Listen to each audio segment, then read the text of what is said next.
Сегодня 5 уникальных упражнений для эндуро, которые помогут вам ездить быстрее, надежнее, а главное безопасней.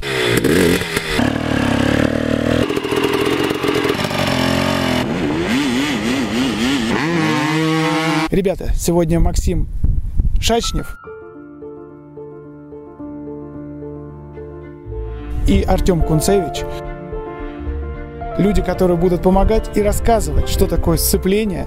И главное, давать очень важные, нужные советы, которые накапливали годами. Ребяточки, вы на канале Все в Эндуро. Спасибо, что смотрите. Сегодня видео с обучением, как вы просили. 5 упражнений для сцепления. Мы начинаем. Подкормим нас лайком, комментарием. Поехали!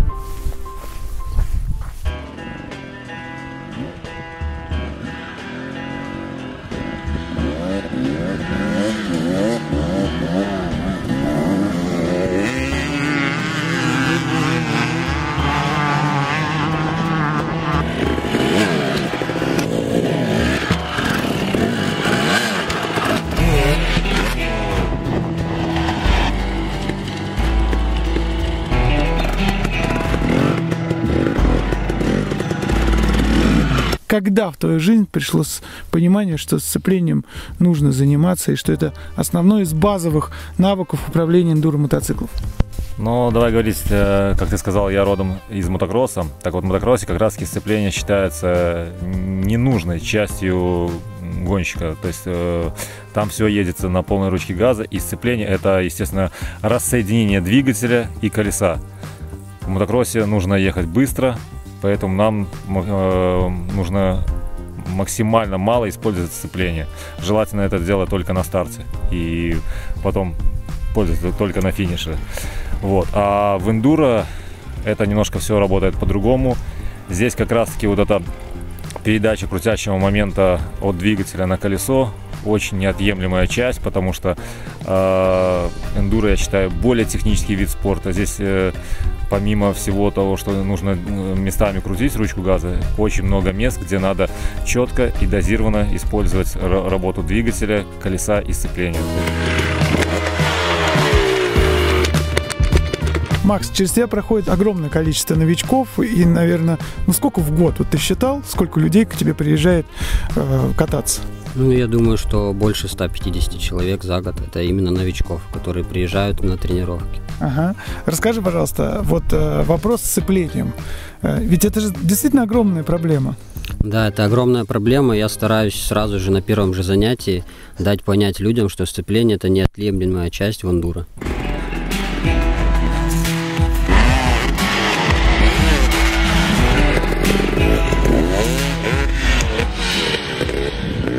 Перед тем, как начать делать 5 базовых упражнений работы с сцеплением, предлагаю его сначала отрегулировать. Регулировка заключается в следующем. Это положение машинки на руле. И второе – это регулировка свободного хода. Свободный ход нужно регулировать таким образом, чтобы не было напряжения гидравлики на диске, чтобы сцепление не сгорало. Оно должно быть вот примерно там 3-5 миллиметров, ручка свободно может ходить. Эта регулировка касается как и гидравлического сцепления, так и сцепления с механическим приводом. Это, собственно, трость. Положение машинки на сиденье руля. Значит, примерно вот в среднем положении мы должны положить руки на руль, положить пальцы, и у нас вот эта вот линия должна быть прямо ровненькой. То есть не должно быть у нас вверх задертой, потому что будет в этом случае загибаться кисть, и не должно быть машинка опущена, не должна быть машинка слишком опущена вниз, чтобы до нее в нужный момент не дотянуться. Также очень важным является регулировка рычага, собственно, по ширине. То есть рычаг для того служит, чтобы быть рычагом, чтобы нам нажатие было легкое. Если мы его будем нажимать вот в этой вот части, у нас сцепление будет очень тяжелым, и спустя некоторое время мы просто не сможем, потому что у нас не хватит сил в пальцах. Поэтому мы машинку максимально сдвигаем в центр руля, так, чтобы возможно было нажимать. Вот, кто-то нажимает одним пальцем, кто-то нажимает двумя пальцами, кто-то попеременно. Ну, лично я регулирую так, чтобы кисть касалась монетки грипсы, и вот шарик был между вторым и третьим пальцем. вот такое вот нажатие. Здесь используется максимальный рычаг, и сцепление очень хорошо дозируется.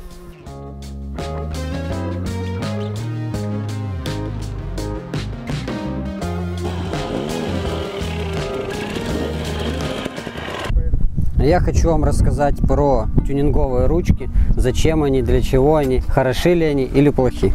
Есть ручки как Curva, Midwest, Clake. Это самые распространенные ручки в эндуро. Вот. Чем они хороши?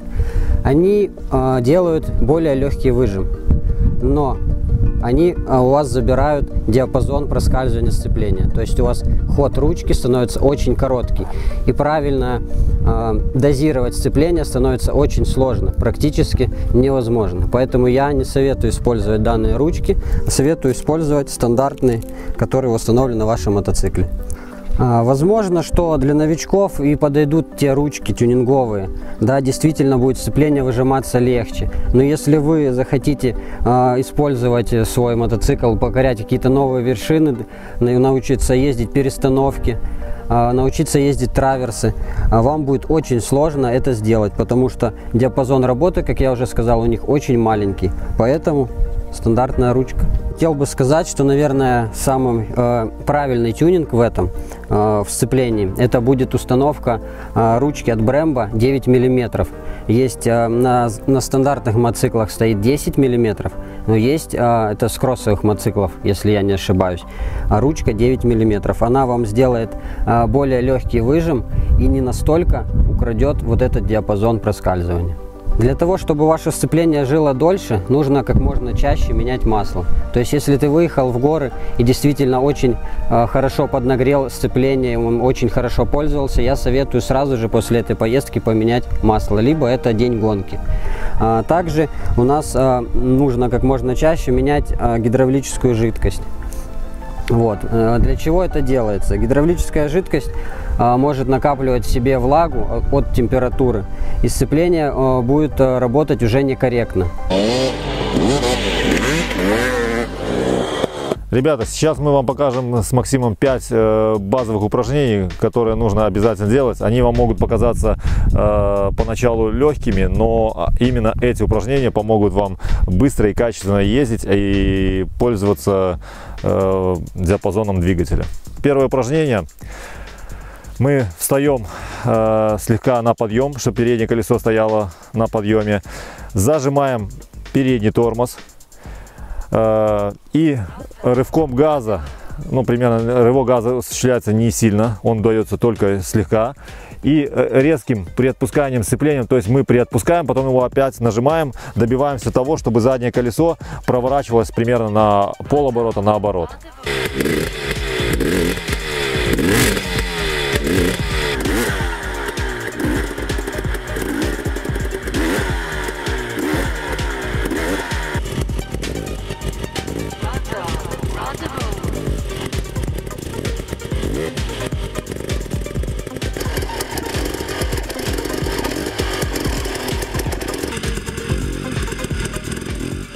Это упражнение налаживает моторику и мышечную память, понимание того, как крутящий момент с двигателя передается на колесо, в какой момент времени это происходит, и в каком точке и в каком положении рычага сцепления. Второе упражнение научит вас большему контролю сцепления. Это нам нужно в горах, где-то на скользких участках, на затяжных подъемах, на маневрировании в горах, на перестановках и на всем с этим связано. Для этого нам нужна небольшая горка. Мы садимся на мотоцикл, ставим 2 ноги на землю, запускаем мотоцикл на максимально маленьких оборотах, протравливаем сцеплением. Задача, чтобы колесо не буксовало. Сейчас я вам это покажу.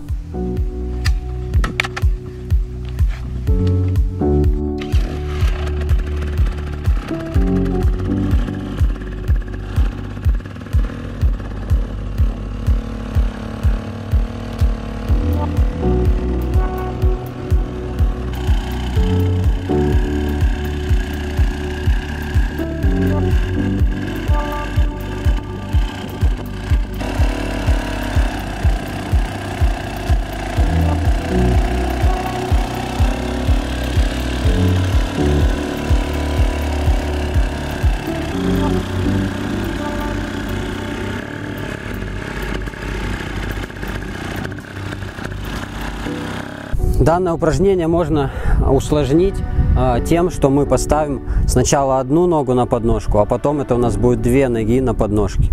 Это вам даст развитие не только в управлении, в контроле сцепления, но еще и в балансе.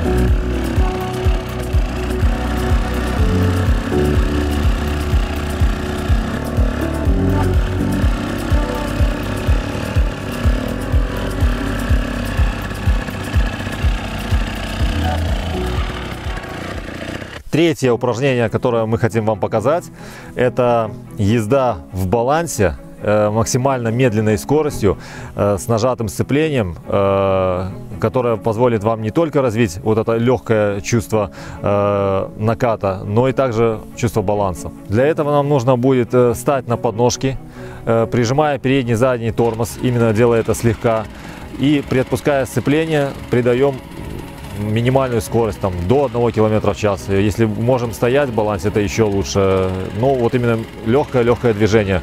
Часто в горах встречаются поверхности очень скользкие, где надо проехать очень тонко, очень с минимальной скоростью. И вот это упражнение нам это позволит сделать.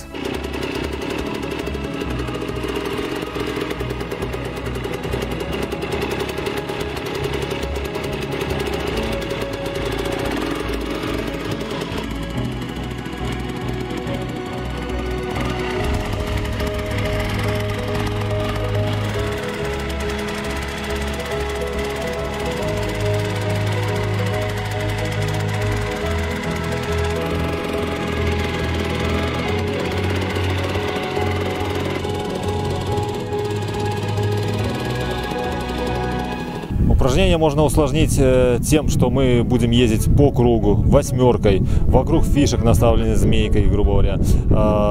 Можно усложнить наклонной плоскостью к уклонам. Можно также сменой грунтов, легким бревнышком и другими препятствиями.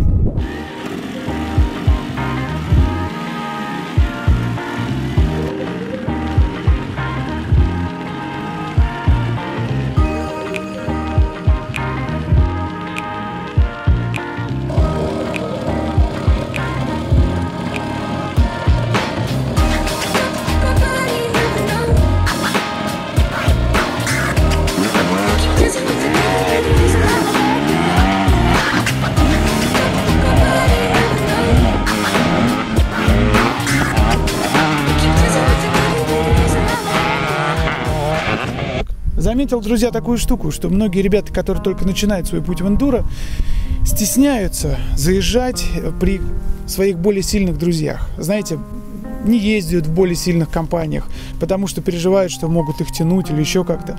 А стремиться нужно к обратному, друзья. Нужно, наоборот, ездить с более сильными, чтобы расти в своем уровне. А зачем расти в уровне? Для того, чтобы меньше травмироваться, получать удовольствие от мотоциклов. Ведь эндуро, оно для каждого свое. Для кого-то это просто покататься по красивым местам, для кого-то это спортивные высокие достижения, для кого-то это вообще смысл жизни. Поэтому, ребята, никогда не стесняйтесь становиться лучше. Стремитесь вперед. Смотрите только не под переднее колесо, а всегда немножко дальше, на 10-15 метров, не только в эндуро, но и в жизни.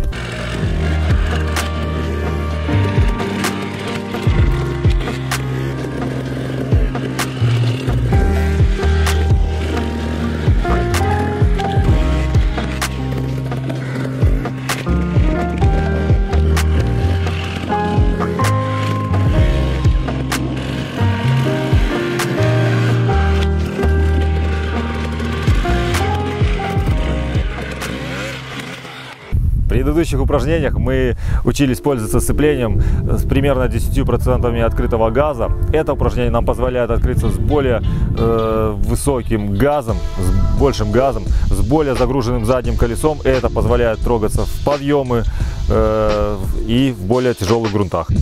Для выполнения этого упражнения сядьте в задней части сидения на мотоцикл, загрузите заднюю подвеску. заводится мотор, начинается трогаться с более высоким газом, но так, чтобы заднее колесо не уходило в пробуксовку. При натягивании цепи у вас начнется расслабление подвески, амортизатор начнет выходить наверх. Добейтесь полного выхода, и это очень важно.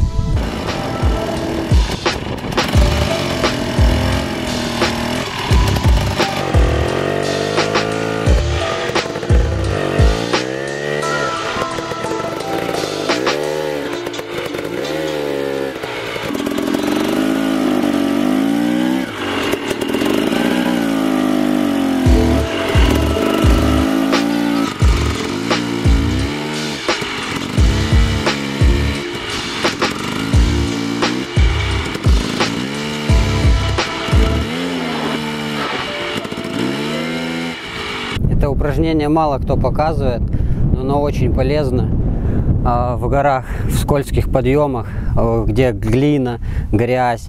Также оно очень вам поможет, если вы теряете ход в подъеме, разогнаться снова. Для этого нам нужно выбрать ровную поверхность. Садимся на мотоцикл, включаем первую либо вторую передачу, поджимаем передний тормоз и с большим газом и очень частыми рывками бросаем сцепление. Колесо должно сорваться в букс, остановиться, сорваться в букс, остановиться.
Первый раз за год я постирал свой шлем Just One с автографом Грэма Джарвиса. И это была дурацкая идея, он после этого просто весь развалился. Вся внутрянка пришла в негодность, и все вот эти вот крепления, которые держат непосредственно внутренности шлема, разлетелись. Сколько я их не клеил, не приклеивал, короче, последний тур я фактически доезжал, держа шлем руками на голове.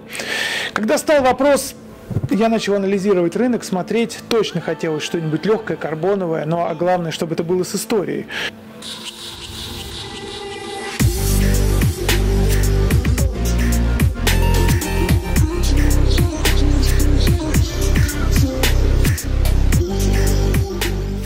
Не хотелось посмотреть в сторону Айраха, потому что это очень дорого и, мне кажется, переоценено. Шои – хорошие шлема, но, к сожалению, на мою голову большую бородатый он не влез. И я начал обращать внимание вот на такую альтернативную реальность. Немножко скептически отнесся к этим шлемам, но как только увидел этот шлем у Пола Тараса, он ездит ровно в таком и в таком, когда мы были на Романьяке, я понял, что, наверное, это все-таки хорошее качество. Связался с парнями, которые занимаются этими шлемами в России. Оказался это Саша Фролов, наш известный мототриалист, чемпион России. Оказывается, он привозит эти шлема в Россию, оставляя их контакты внизу. И хочу вам сказать, что все наши российские чемпионы ездят в таких шлемах.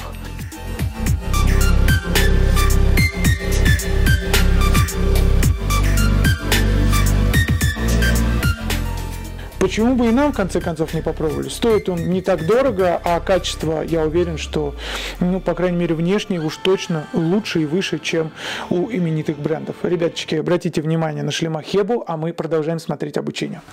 Итак, для выполнения этого упражнения нам надо сесть в переднюю часть мотоцикла, залезть на бак, загрузить максимально, сделать наклон туловища вперед, локти поднять, зафиксировать передний тормоз. Левая нога у нас стоит на подножке, она уже готова включить следующую передачу выше.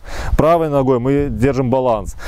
Вот это вот положение, я его сейчас вам показываю с зажатым. Накручиваем ручку газа, мы ее должны дотренировать до такого, чтобы мы ее могли полностью в обороты до конца накрутить. И в этом положении мы должны бросить сцепление и умчаться в бездну.